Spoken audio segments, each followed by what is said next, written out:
संचालक महोदय ने कहा कि यदि किसी की चप्पल मंदिर से खो जाती है तो वो दूसरे तीसरे की पहन करके चला जाता है। बहुत से लोग करते हैं, हमें पाप क्यों लगेगा, हमारी भी तो कोई पहन गया है ना। तो आपको पता है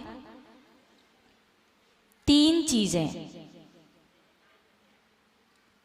ऐसी हैं जो गृहस्थ को दूसरों की चोरी नहीं करनी चाहिए। चोरी का तात्पर्य बिना पूछे लेना भी चोरी ही कहलाता है।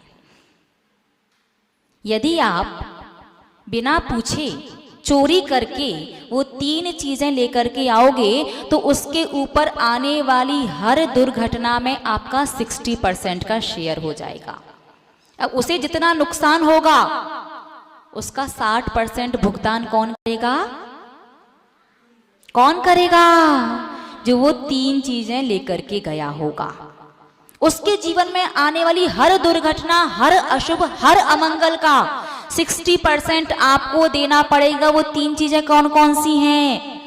पहली, किसी की भी चप्पल, कितनी भी अच्छी ब्रांड की, नई और कितनी भी अच्छी क्यों ना हो, आपकी खो गई है तो आप नंगे पांव आ जाना, लेकिन कभी भी किसी की भी चप्पल बिना पूछे नहीं पहन करके जाना। या तो बाद में बता देना जिसकी पहन करके, यदि आपको पता है ये चप्पल किसकी है तो उसे बता दो, या बाद में बता देना तो चलेगा, लेकिन आपने इसलिए पहन ली कि हमारी खो गई है, या इसलिए पहन ली कि दूसरे को पता ही नहीं हम किसकी पहन के जा रहे हैं, तो कोई बात नहीं।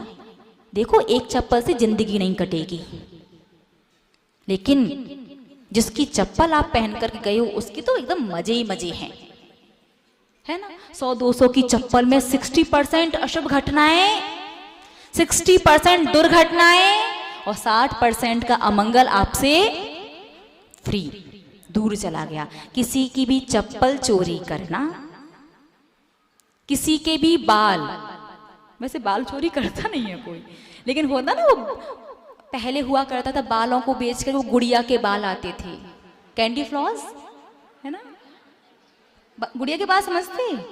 हाँ, वो पहले के समय हुआ करता था कि वो बालों को दे दो तो वो कैंडी फ्लॉस दे देता था।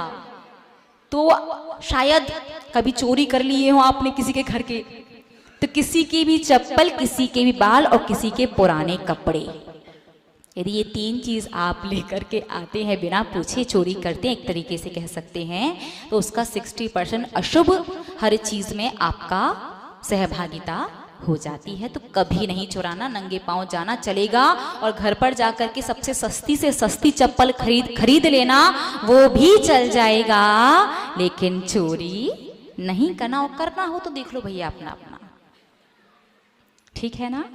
तो बात समझ में आई कि सोने से पहले और जगने के बाद कायुसर्ग जरूर करना है, और कायुसर्ग में 3 बातों का ध्यान रखना है। पहली बात, उंगली नहीं चलानी है, दूसरी बात, मुंह नहीं चलाना है, और तीसरी बात, हिलना भी नहीं है। इस प्रकार से यदि आप कायुसर्ग करते हैं तो निश्चित रूप से वो छोटी सी गलतियां, वो छोटे से पाप, जिनका आप प्रायश्चित ले पाए या ना ले पाए, लेकिन वो सारा अपराध क्षय हो जाता है।